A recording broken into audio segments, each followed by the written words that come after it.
오래간만입니다. 감사합니다. 오늘하고 다음 주 제가 두 번 말씀을 나눌 텐데, 우리 교회에서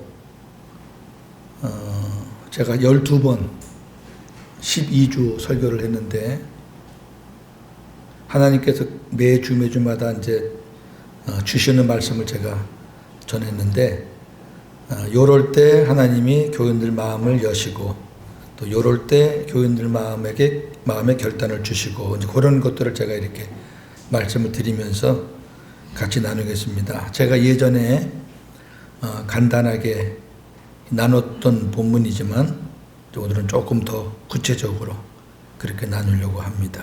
제가 한 달 동안에는 천국 복음에 대해서만 전했어요. 천국 복음. 천국 복음이 뭐냐, 천국 복음의 삶이 어떻게 사는 것이냐. 그러니까 천국 복음이라는 그 말 자체가 처음 듣는 사람들한테는 생소해요. 그래서 그걸 계속해서 말씀을 드렸고, 그리고 이제 한 달 지나서 오늘 이 본문을 제가 전했습니다. 이 본문을 듣고, 이 말씀을 듣고 교인들이 마음을 열었어요. 그 전에는 이제 마음을 두드리는 설교죠. 이제 생소한 거를 받으니까 저게 뭔가 하고 이제 관심은 갖지만 활짝 열지는 못하는 거예요. 근데 이제 제가 이 설교를 하면서 교인들이 열까 말까 한 마음을 열었던 설교입니다. 이 설교가. 그리고 제가 다음 주에 나눌 거는 교인들이 이제 완전히 복음 앞에 굴복하는 그런 은혜가 있었던 설교고요. 그렇게 제가 두 가지만 함께 나누겠습니다. 현재 거하는 곳에서 아이러니한 현실들을 보면서 우리 매스컴에 조선족들이 우리나라에 와서 법을 어기고, 그 다음에 어떤 그 좋지 않은 사건들이 가끔 터지잖아요. 그럴 때마다 우리는 그 다문화에 대해서 반기를 들고 다시 보내라, 우리 그런 사람들 받지 말자, 뭐 이런 운동도 있고 그렇잖아요. 우리나라에서는 그런 일이 벌어졌을 때 그렇게 하는 것이 그렇게 뭐 새롭지 않아요. 우리나라가 어떻든 우리나라니까, 우리나라의 주인이 우리니까 그럴 수 있지만, 거기에 가서 느낀 거는 참 희한한 게, 거기는 조선족 땅이잖아요. 거기는 중국 땅이 아니에요. 연길은 조선족 땅입니다.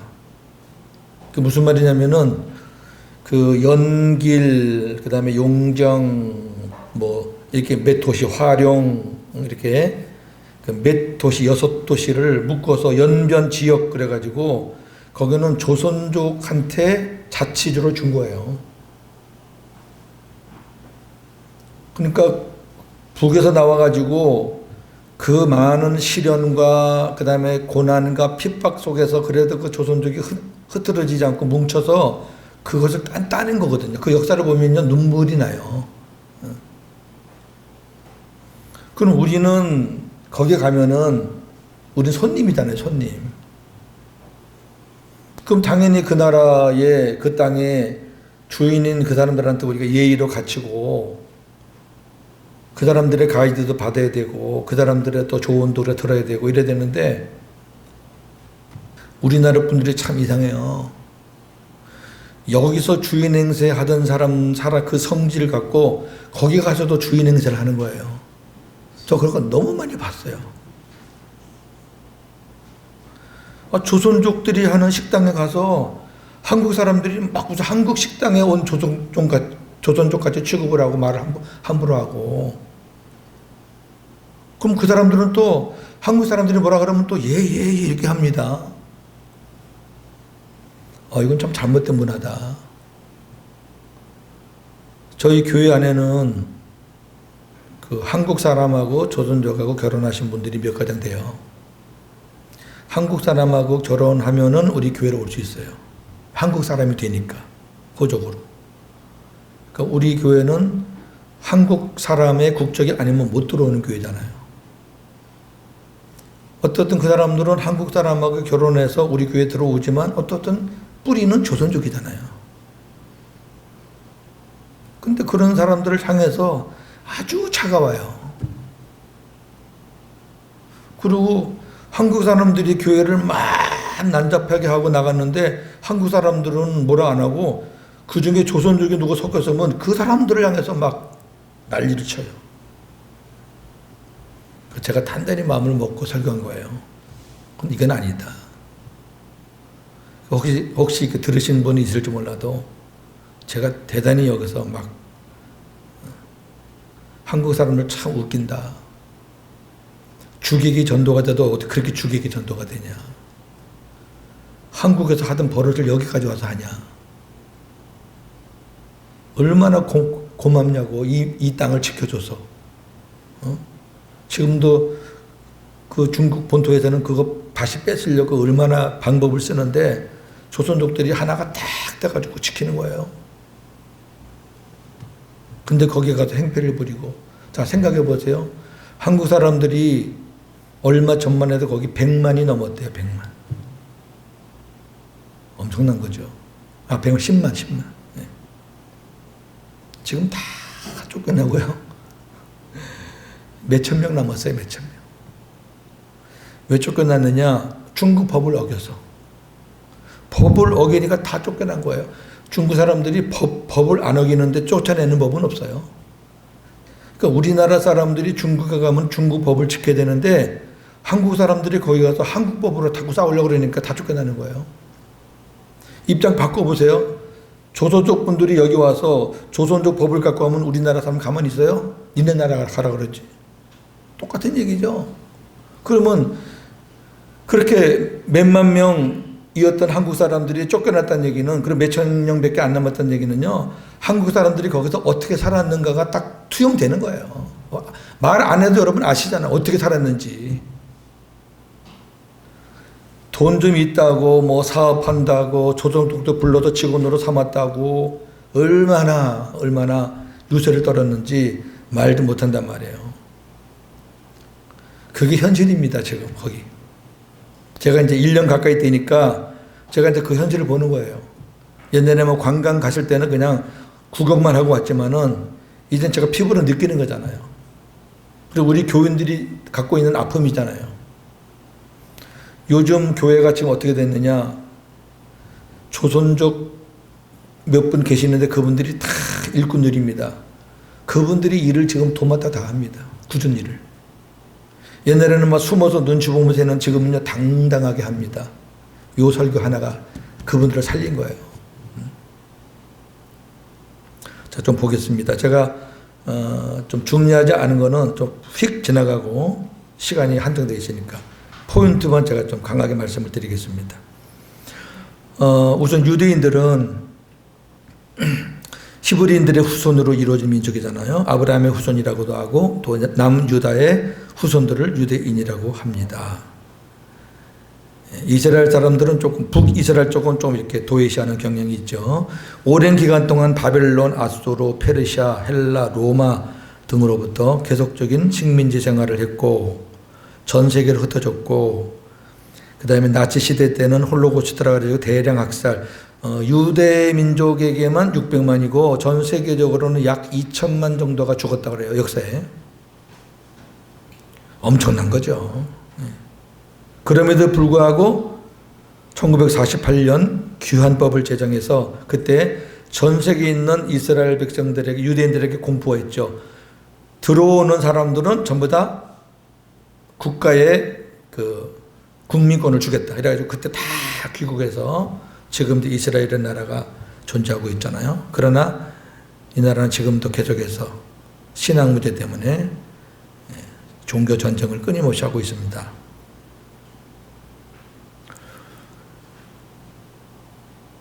개인적으로 보면은 참 특별하고도 참 별난 민족이죠. 별난 민족.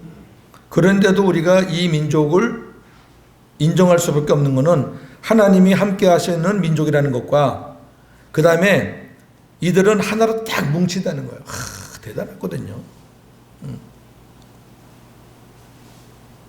그래서 제가 거기에 계신 분들 그랬어요. 참 여러분들 대단합니다. 훌륭합니다. 그런데 우리 사람들은 거기 가면요, 아주 갈기 찢어집니다. 서로 고소고발해가지고 지네끼리 싸우고 터지고, 그리고 그 꼴 보기 싫으니까 니네 나라 가. 다 쫓겨나고. 그런 상황이거든요. 하나님은 역사를 시작하실 때부터 모든 인류를 사랑하셨죠. 모든 인류를 사랑하셨어요. 우리 여기서는 창세기 22장 17절 18절하고 그 다음에 로마서 3장 29절 30절 두 개만 보겠습니다. 나머지는 그냥 여러분 보셔도 다 되니까. 창세기 시작. 내가 네게 큰 복을 주고 네 씨가 크게 번성하여 하늘의 별과 같고 바닷가의 모래와 같게 하리니 네 씨가 그 대적의 성문을 차지하리라. 또 네 씨로 말미암아 천하 만민이 복을 받으리니 이는 네가 나의 말을 준행하였음이니라 하셨다 하라. 하나님이 아브라함에게 주셨던 그런 복의 말씀인데, 여기 씨는 예수 그리스도라 그랬죠. 이 씨는 자손은 예수 그리스도를 가리킨 거다. 갈라디아 3장 16절에 나와 있고요. 근데 그 씨로 말미암아 유대인이 복을 받는 게 아니라 천하 만민이 복을 받아요. 천하 만민이 복을 받는다는 것은 전 세계 사람이 다 복을 받는 거예요. 여기 이방인은 당연히 포함되는 거죠. 하나님의 약속은 천하 만민이에요. 천하 만민. 로마서 3장 29절 30절입니다. 하나님은 다만 유대인의 하나님이시냐 또한 이방인의 하나님은 아니시냐 진실로 이방인의 하나님도 되시느니라. 할례자도 믿음으로 말미암아 또한 무할례자도 믿음으로 말미암아 의롭다 하실 하나님은 한 분이시니라. 그랬어요. 유대인에게만 하나님이냐, 이방인에게도 하나님이다. 동일하다. 이런 말이 계속 나오는 건 뭐냐면은 그 당시 유대인들의 사고방식은 이게 아니었다는 거죠. 자기네들만이 선민이고 자기네들만의 구원이 있고 하나님은 자기들만의 하나님이고, 이런 것이 아주 너무 철두철미하니까 그것을 지금 깨뜨려 나가는 거죠. 계속 바울이.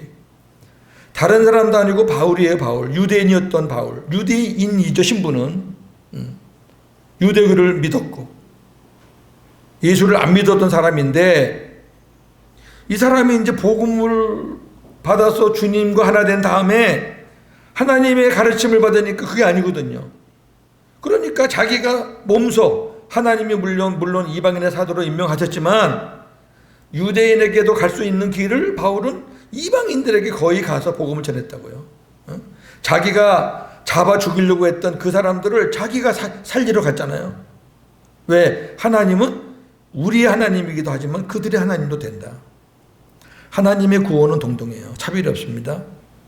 자, 그런데 하나님이 그 이방인들에게 복음을 전하라고 선택한 민족이 바로 이스라엘이란 말이에요. 그러면 이 이스라엘이 하나님의 선택의 그 의도를 잘 알아가지고, 하나님이 우리를 통해서 이 하나님의 사랑과 이 복음이 전 세계에 전파되어지기를 원하는구나, 이렇게 생각하고 자기들이 쓰임받을 생각을 해야 되는데, 요 민족은 자기들만 딱 받아가지고 거기서 딱 폐쇄시켜버린 거예요. 이건 우리만 누려야 되는 거지 저 사람들한테 가면 안 돼. 자, 출애굽기 19장 5절 6절입니다. 세계가 다 내게 속하였나니 너희는 내 말을 잘 듣고 내 언약을 지키면 너희는 모든 민족 중에서 내 소유가 되겠고 너희가 내게 대하여 제사장 나라가 되며 거룩한 백성이 되리라. 너는 이 말을 이스라엘 자손에게 전할지니라. 자, 온 세계가 다 내 거다, 하나님이. 그러니까 내가 너희들에게 이 약속을 하겠다. 너희가 이걸 잘 듣고 너희들이 잘 지키고 순종하면 내가 너희들을 제사장 나라로 만들어 가지고 너희들을 거룩한 백성으로 하겠다. 그리고 너희들을 모든 민족 중에서 내 소유가 되게 하겠다. 이렇게 약속을 했어요. 너희들이 이 언약과 이 복음을, 내 뜻을 온 세계에 다 전해라. 왜? 세계가 다 내 거니까. 그랬는데 이스라엘 민족이 이걸 받고 하나님의 뜻에 순종하지 않았잖아요.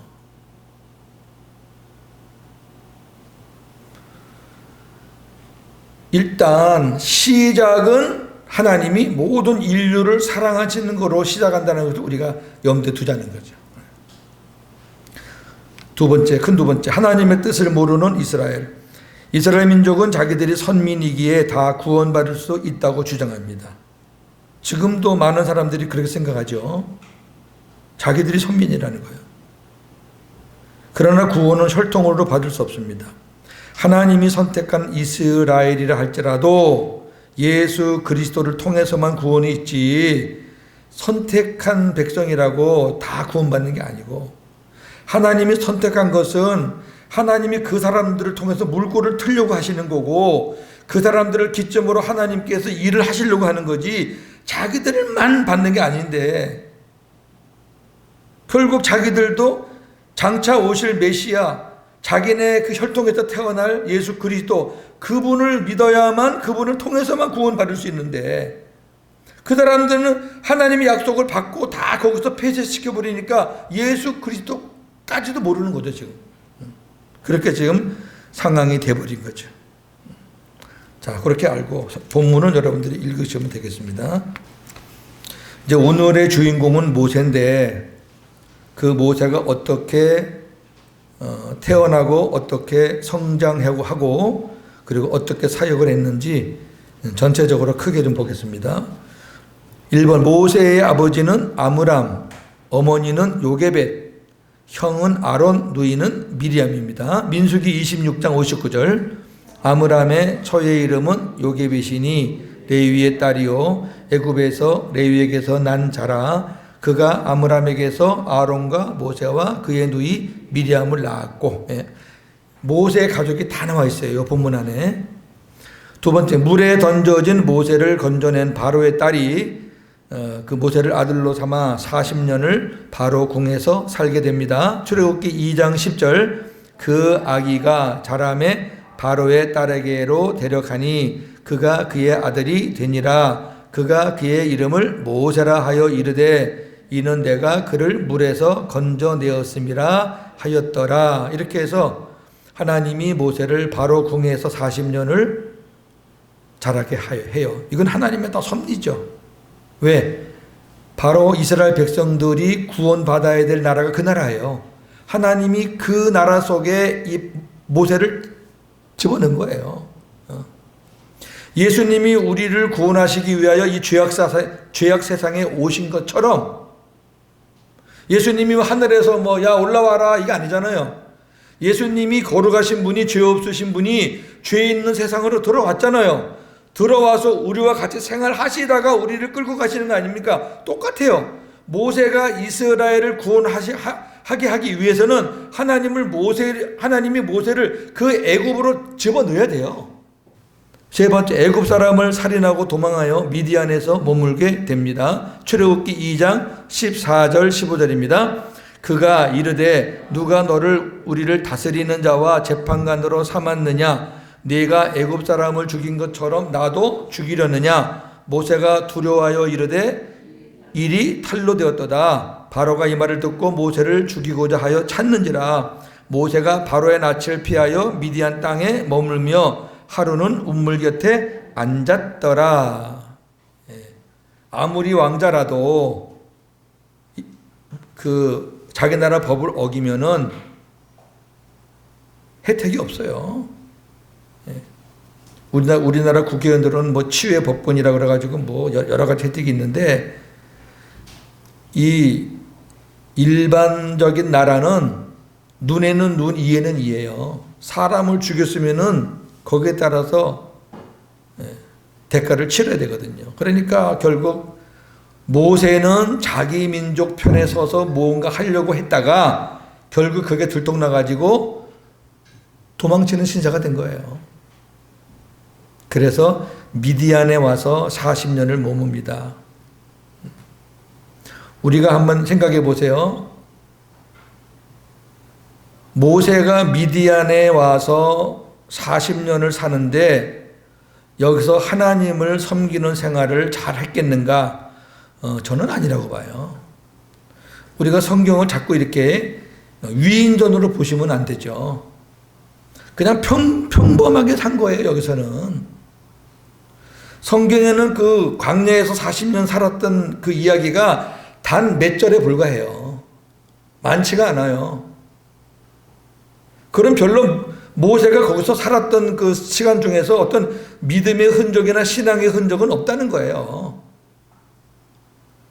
아, 모세는 특별한 사람이니까 미디안에 가서도 뭐 여호와를 경외하고 뭐 하나님을 섬기고 이렇게 너무 이렇게 확장시키지 않았으면 좋겠어요. 바로 궁에서도 역시 마찬가지고. 아니, 애굽을 도망 나온 거는 사람을 죽여서 도망쳐 나온 거지 무슨 믿음으로 나온 거 아니에요. 나중에 이제 하나님의 섭리 차원에서 믿음으로 해석할 때, 아, 이게 다 하나님이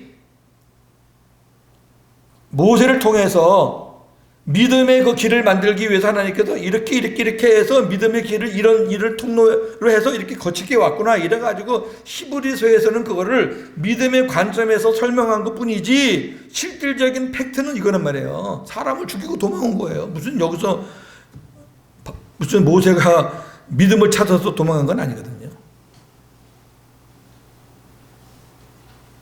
네 번째, 미디안 제사장 이드로의 딸 십보라와 결혼하여 아들을 얻고 40년을 양치기로 살았습니다. 출애굽기 2장 21절 22절 모세가 그와 동거하기를 기뻐하며 그가 그의 딸 십보라를 모세에게 주었더니 그가 아들을 낳음에 모세가 그의 이름을 게르솜이라 하여 이르되 내가 타국에서 나그네가 되었음이라 하였더라.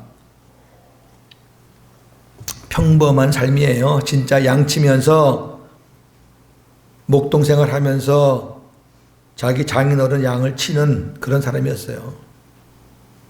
여기서 더 이상 아무것도 없어요. 근데 드디어 미디안에서 40년이 지나 80세 되던 해에 이제 하나님이 모세를 부르시는 거죠. 출애굽기 3장 9절 10절입니다.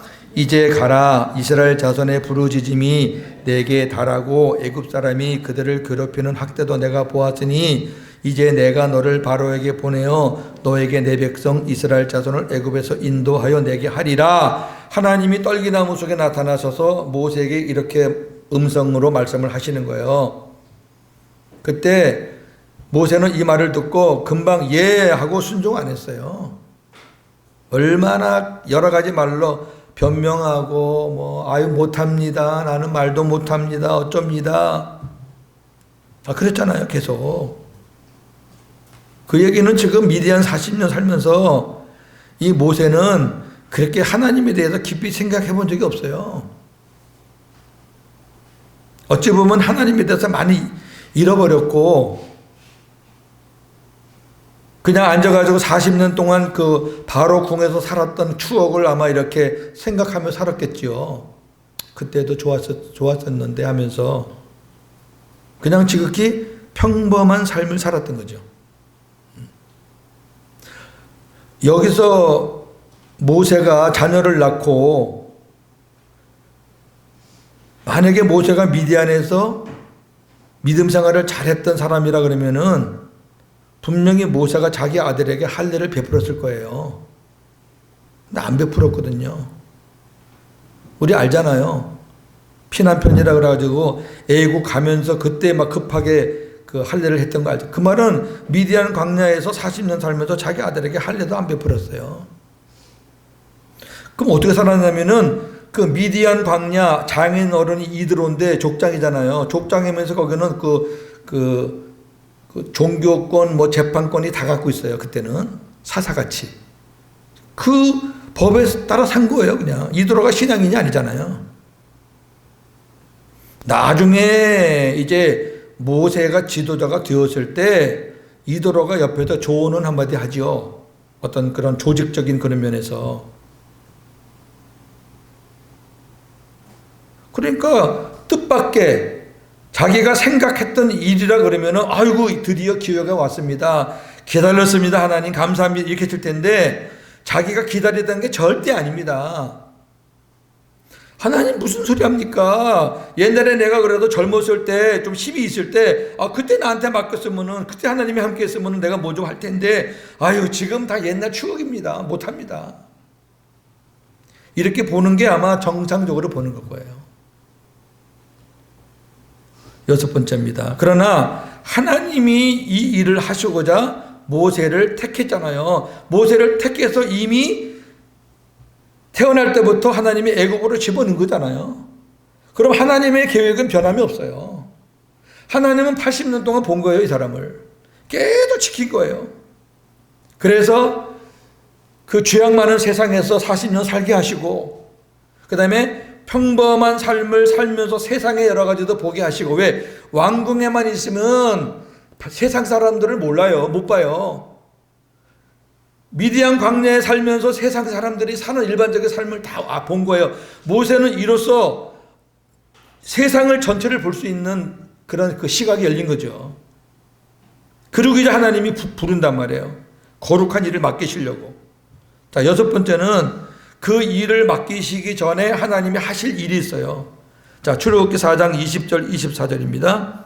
모세가 그의 아내와 아들들을 나귀에 태우고 애굽으로 돌아가는데 모세가 하나님의 지팡이를 손에 잡았더라. 모세가 길을 가다가 숙소에 있을 때에 여호와께서 그를 만나서 그를 죽이려 하신지라. 이 사건 잘 알잖아요. 이제 모세가 가니까 당연히 누가 따라가요? 십보라도 따라가고 그다음에 모세 아들도 따라가요. 그런데 지금 이 거룩한 일을 하려면은 하나님의 뜻을 받아가지고 하나님의 뜻대로 순종을 해야 되는 그런 거룩한 일이고, 그다음 이거는 영적인 일이에요. 거룩한 영적인. 십보라와 아들이 그것을 소화할 수 있는 능력이 없어요. 십보라와 그 아들은 앞으로 모세가 하는 일에 대해서 마이너스면 마이너스지 플러스가 안 되는 사람이에요. 전혀 관계가 없어요. 전혀. 그러니까 지금 하나님이 모세를 막 죽이려고 하니까 아내가 막 그때서야 자기 남편에게 들었던 말이 이제 생각이 나는 거죠. 얼른 할례를 베풀어서 자기 아들에게 피를 냈어요. 피남편이라 그러고 그때부터 이 십보라와 아들 이름은 한 번도 안 나와요. 그거 끝이에요. 그리고 이제 모세는 새로운 공동체로 옮겨서 완전히 광야 생활과는 다른 삶을 시작하는 거예요. 그러니까 광야와는 다른, 세상에서 살던 것과 다른 새로운 삶을 시작하는 데에 십보라와 자식은 필요가 없는 거예요. 하나님이 쓰시는 그 거룩한 드라마에 각본에 없는 거예요. 그 사람들을 떼어내기 위한 방법이 하나님께서 그 피를 보게 하신 거죠. 그러니까 놀래가지고 그냥 아내가 그냥 남편에게 떠나가는 거죠. 우리가 여기서 이거를 정리 못하면 모세의 재혼에 대해서 이러쿵저러쿵 말할 수 있어요. 모세의 아내 십보라는 아들에게 할례를 행한 후 돌아감으로 역사 속에서 사라져요. 하나님이 이 일로 인해 모세의 미디안 생활, 육신적인 삶을 완전하게 정리하게 하신 거죠. 완전히 정리한 겁니다. 게르솜이나 아내가 따라오면은 모세가 하나님의 뜻을 결정하는데 굉장히 힘들어요. 저나 여름에 그렇잖아요. 하나님의 뜻은 알지만은 가족들이 있으니까 그 가족 때문에 하나님의 뜻을 전적으로 따르기가 힘들 때가 있어요. 저는 이제 그런 것 때문에 제가 재혼하는 걸 굉장히 많이 기도하는 거예요. 지금은 하나님이 저에게 주시면 저는 막 즉각 순종합니다. 너무너무 행복하고 자유로워요. 그런데 가족이 있어서 가족이 제 하는 일에 동력자가 된다 그러면은 그건 날개를 단 거겠지만 그렇지 않을 때는 너무 힘든 거예요, 제가. 그 어떡할 거예요? 싸울 수도 없고.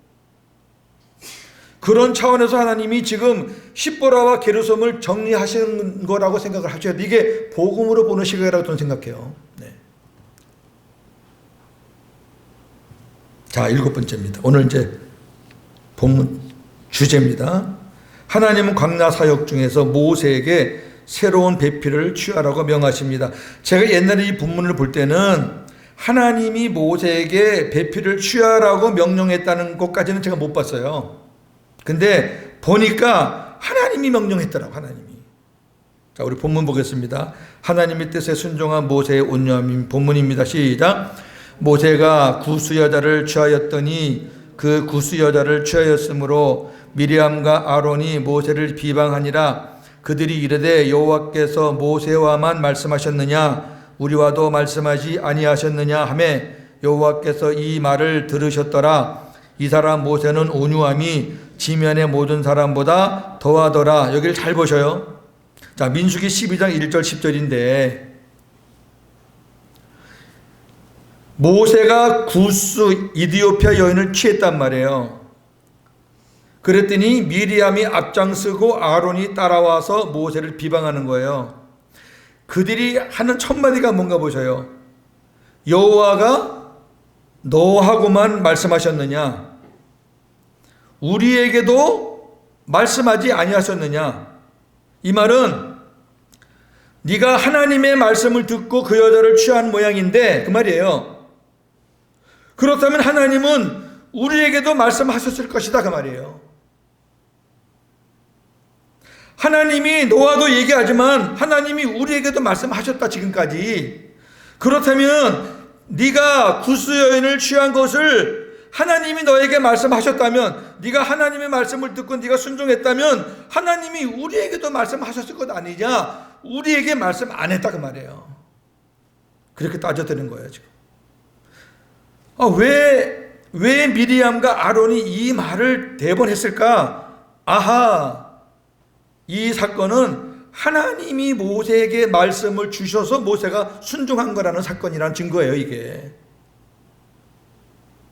그런데 이 사람 모세는 온유함이 지면의 모든 사람보다 더하더라. 온유는 우리 알잖아요. 길들여진 개가 길들여진 짐승이 주인에게 절대 복종하는 거. 그러니까 모세는 자기 누나와 자기 형의 반박이 있을 것을 알아요.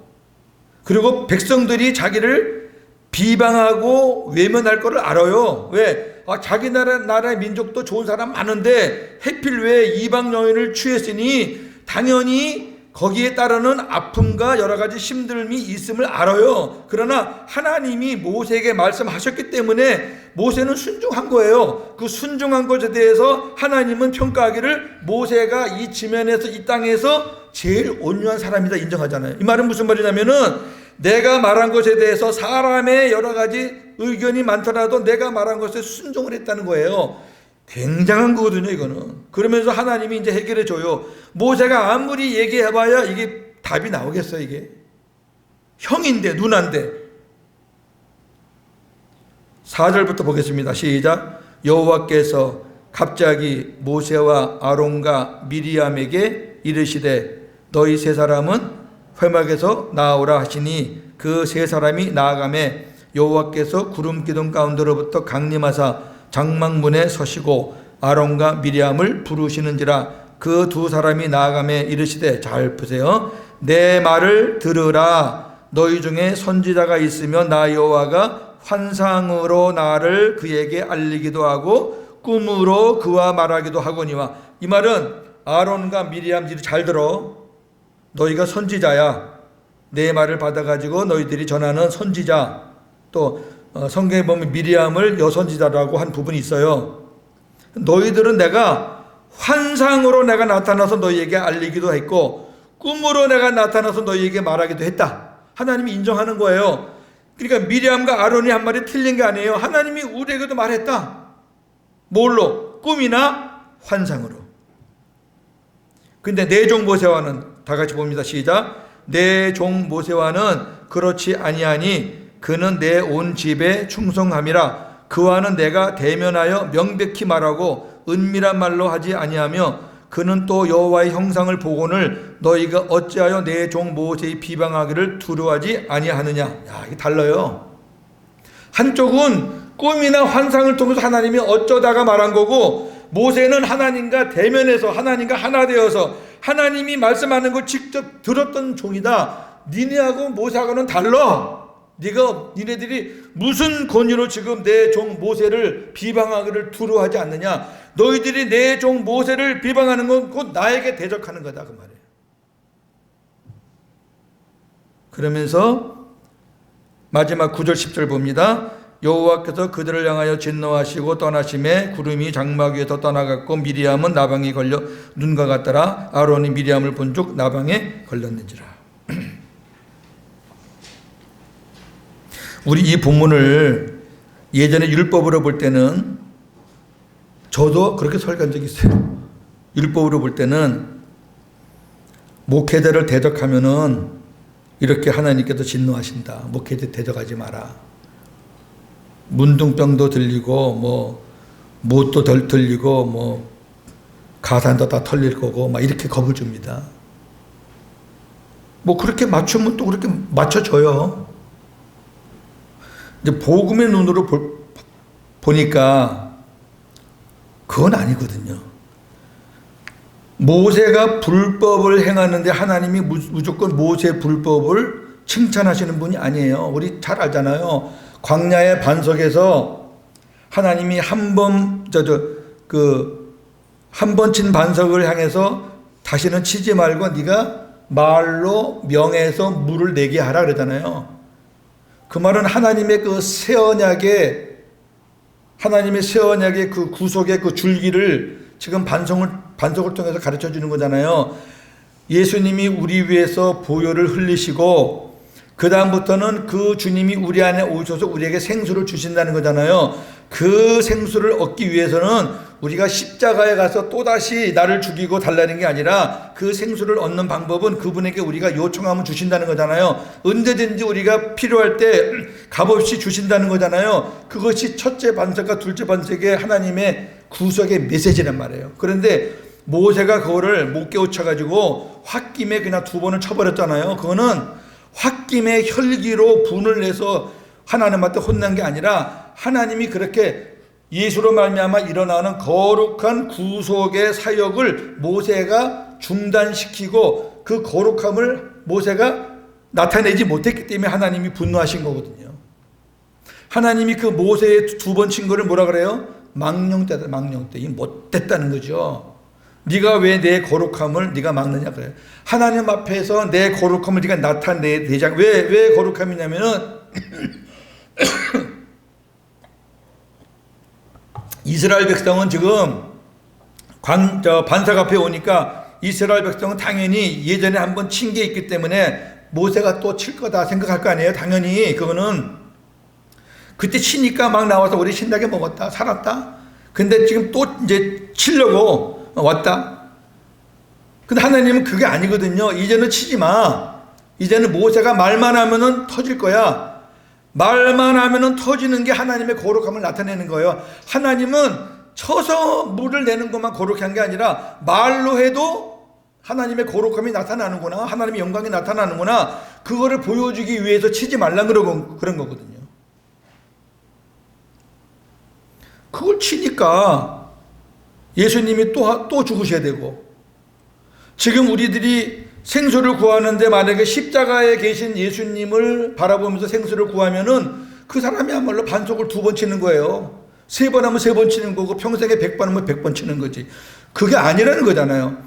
예수님은 한 번 죽으시면 되고, 한 번 죽으시고 부활하셔서 승천하셔서 우리 모든 죄를 다 탕감하시고 그 예수님을 우리 안에 모시면 그 예수님은 십자가의 모든 사건을 다 치르시고 우리 안에 생수를 주시려고 오셨기 때문에 그분에게는 우리가 입으로 요청만 하면, 구하게만 하면 주신다는 거잖아요.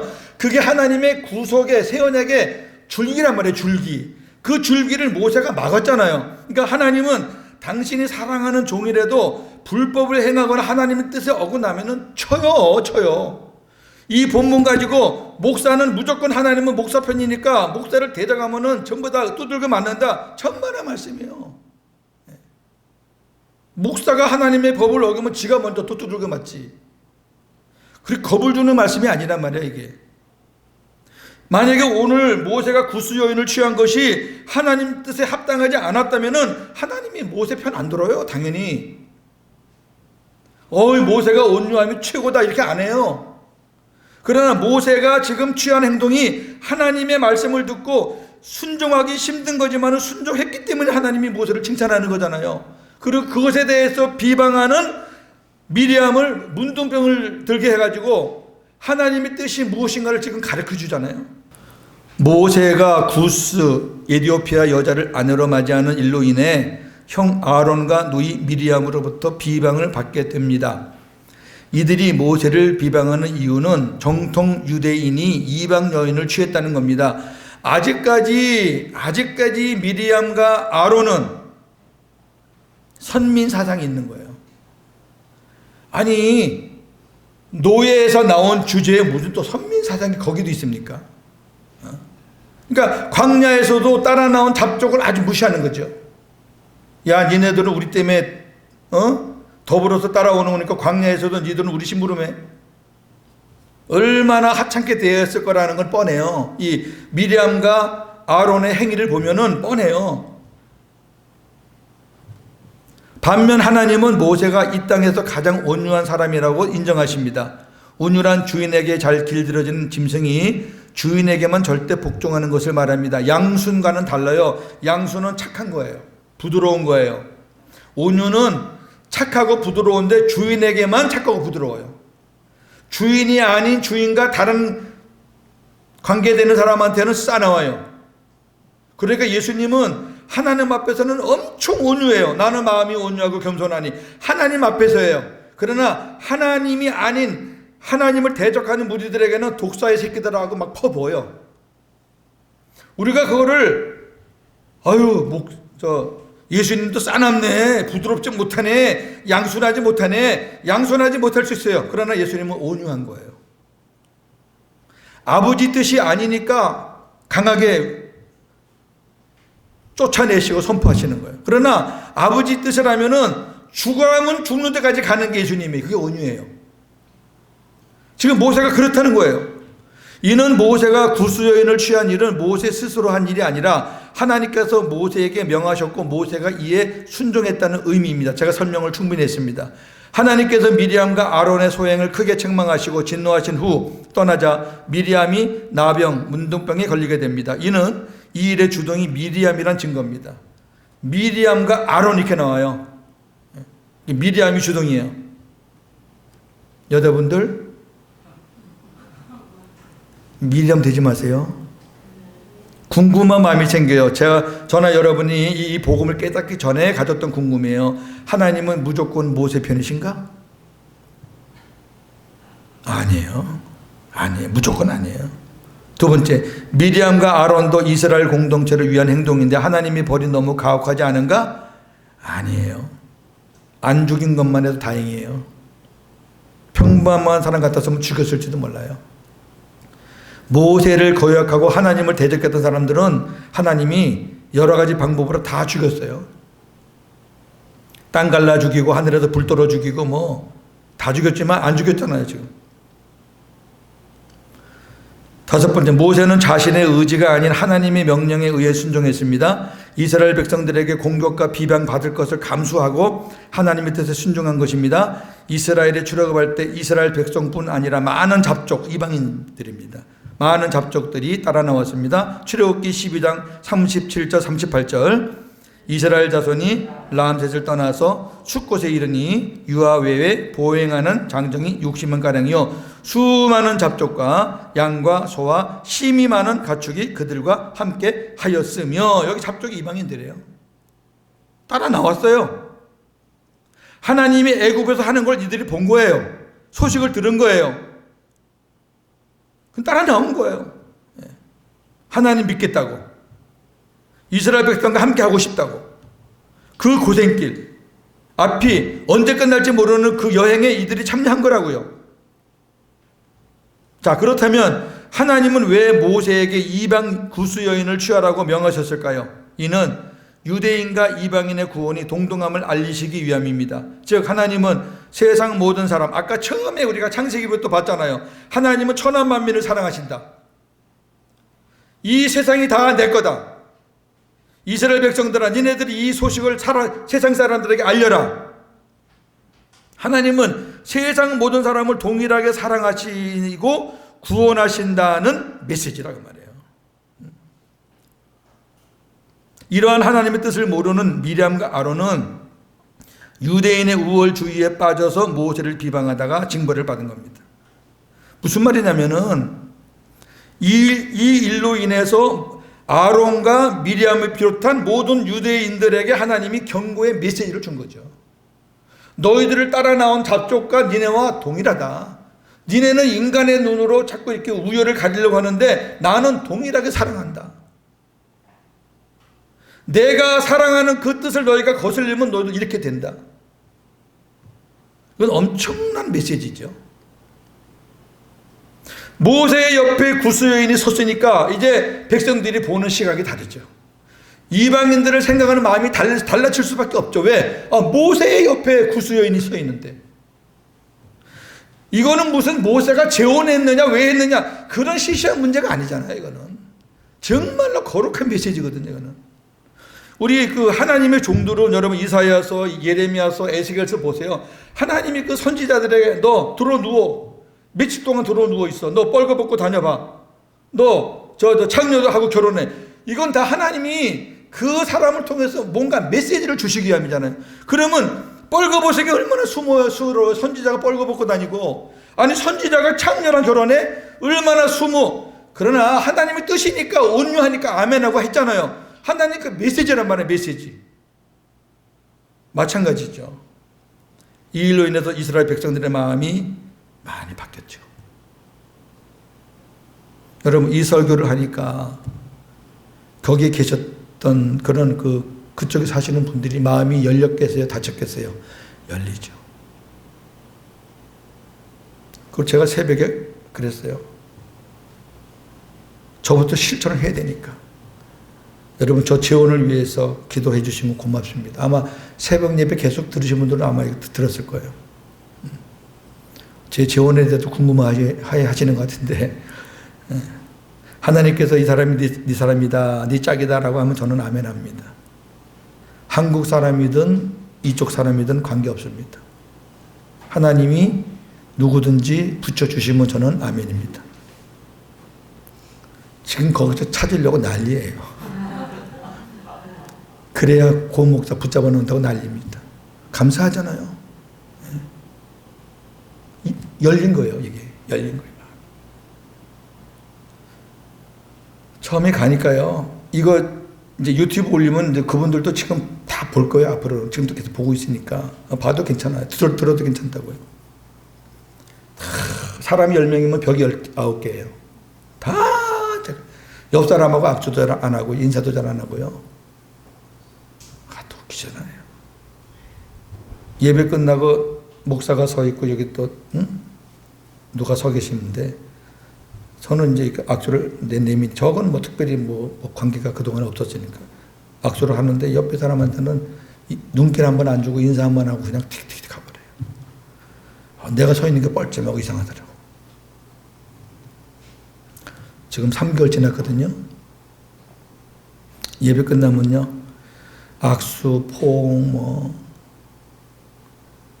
완전히 그림이 달라졌어요.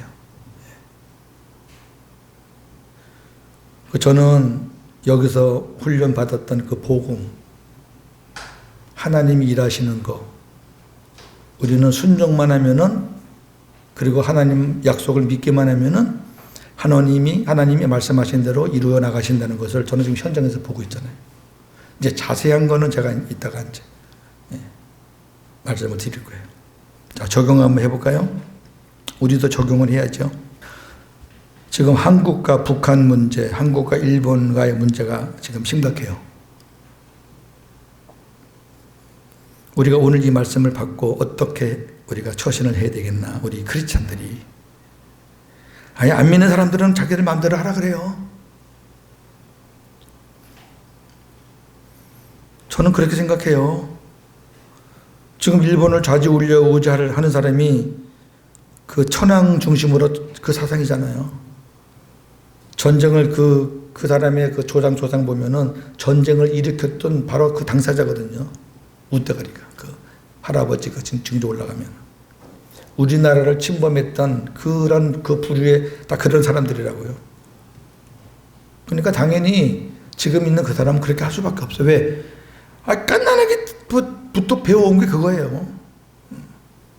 거기다가 이제 세상 것까지 다 포함해서 아주 교묘하게 하는 거죠, 지금. 근데 믿음의 눈으로 한번 보세요. 그 신도 아닌 언젠간 죽을 사람을 천황이라 뭐 황제라 신이라 해놓고 그것을 신으로 만들기 위해서 그냥 온갖 그 잡다한 행동을 하는 거 보면 불쌍하지 않아요? 정말 불쌍하고 그래요. 자기는 막 이러고 막 매스컴 타고 좋을 줄 몰라도 정말 정말 불쌍해요, 불쌍해. 우리 크리스찬들이 좀 이 주님의 마음을 가지고 잘 좀 대처하면 좋겠어요. 같이 칼에는 칼, 눈에는 눈, 이에는 이 이렇게 하지 말고. 두 번째, 우리나라에 다문화 공동체가 많이 생겼습니다. 특히 조중도들이 많이 들어와 있어요. 여기 안산에도 많잖아요. 영등포 가면 더 많아요. 우리는 복음 안에서 어떤 마음을 가지고 이들을 대하여야 할까요? 저는 참 그래도 그분들이 고마운 게요. 제가 작년에 이제 방을 얻어봤잖아요. 지금도 이제 8월 말 되면 이제 1년 돼가지고 방을 다시 얻어야 돼요. 한국 사람들이 그렇게 못되게 하는 사람들이 많은데도 불구하고 한국 사람들이 방을 달라 그러면요, 이유도 안 물어보고 줍니다. 지금도. 한국 사람들을 좋아해요. 자기들 힘들 때 경제적으로 우리나라가 도움을 줬다는 것에 대해서 굉장히 고맙게 생각하고 있어요. 여기서 3년에서 5년만 일하면은 자기 나라 가서 집을 한 채 삽니다. 집이 안 비싸니까. 그래서 그 집을 꼭 얘기할 때는 내 한국 가서 돈 벌어 와서 이 집을 샀습니다. 100이면 100 다 그래요. 왜? 거기서는 돈 벌어서 집 살 수 있는 방법이 없어요. 우리나라가 여기서 지금 돈 벌어 갖고 집 삽니까? 그러나 우리나라보다 훨씬 더 잘 사는 나라 가서 임금을 많이 받으면 살 수 있듯이 지금 그런 입장이거든요. 그 제가 지금 사는 집도 중국 사람이 와서 달라고도 안 주고 조선족 사람이 온다 그러면 이것저것 막 따지고, 조선족이 돼도 주인이 자기네 민족이 뭐 이거 따지고, 식구 많으면 식구 많아서 안 된다, 애들 많으면 애들 많아서 안 된다, 막 계속 그 잘라대다가 저 한국 사람입니다 그러니까 식구도 묻지도 않고 무조건 예 됐습니다 하고 그냥 계약을 하더라고. 나 깜짝 놀랐어요. 그거 보고 야, 이 사람도 참 마음이 선하다. 아직도 그들은 그렇게 아직도 우리를 대하고 있는데, 과연 여기 나와 있는 조종족들을 우리가 대할 때 저나 여러분이 지금 어떤 마음을 가지고 대하고 있는지 한번 생각해 보면 좋겠어요. 혹시라도 여러분 음식점 가서 그쪽 분들이 일하는 거나 이렇게 보시고 조금이라도 나와 조금 다르게 보거나 아래로 봤다 그러면 진짜 이건 우리가 하나님 앞에 철저하게 자백하고 정리해야 될 문제입니다. 제가 여기 적은 거 외에도 적용할 것은 얼마든지 있잖아요. 과연 이 현장에서, 이 사건에서 하나님이 나에게 무엇라고 말씀하시냐? 하나님이 주시는 마음이 무엇냐? 그 하나님이 주시는 마음에 순종하는 것이 온유니까. 모세만 온유하라는 게 아니잖아요. 우리도 온유하게 살자는 거죠. 우리도 주님의 말씀을 듣고 주님의 음성을 듣고 어떤 세상의 흐름에 따르지 말고 이 세상에서 주님이라 그러면 어떻게 하셨을까? 주님이 나를 통해서 뭘 하시길 원하실까? 모세와 같은 행동을 해가지고 다른 사람들에게 욕을 먹더라도 하나님이 그것을 원하시면 우리는 하나님이 원하시는 길로 가는 것이 온유한 사람이잖아요. 이게 하나님이 원하시는 사람이잖아요. 하나님은 그 사람을 통해서 역사를 이뤄나가시잖아요. 믿지요? 믿으세요? 온유한 사람이잖아요. 우리가 이걸 보고 모세는 온유한 사람이야 라고 끝나면 안 되잖아요. 온유하고 겸손한 분이 내 안에 오셔서 너희들은 나에게 배워라 그랬으니까 우리가 주님의 온유하심과 주님의 겸손하심을 배워가지고 아버지 말씀에 순종하는 자가 되어야지 우리가 주님을 잘 배우는 거잖아요. 그래서 모세의 온유함이 저와 여러분들의 온유함이 되기를 간절히 소원합니다. 기도하겠습니다. 하나님 아버지 감사합니다. 오늘 주신 말씀 잘 받아서 잘 소화해서 하나님 영광 위에 아름답게 우리가 사용하며 우리의 순종으로 말미암아 하나님의 영광이 드러나고 우리가 가는 그 길이 하나님이 일하심으로 변화가 되고 그래서 하나님의 영광이 드러나는 그러한 우리의 삶이 되어지기를 간절히 소원합니다. 예수님의 이름으로 기도합니다. 아멘. 감사합니다.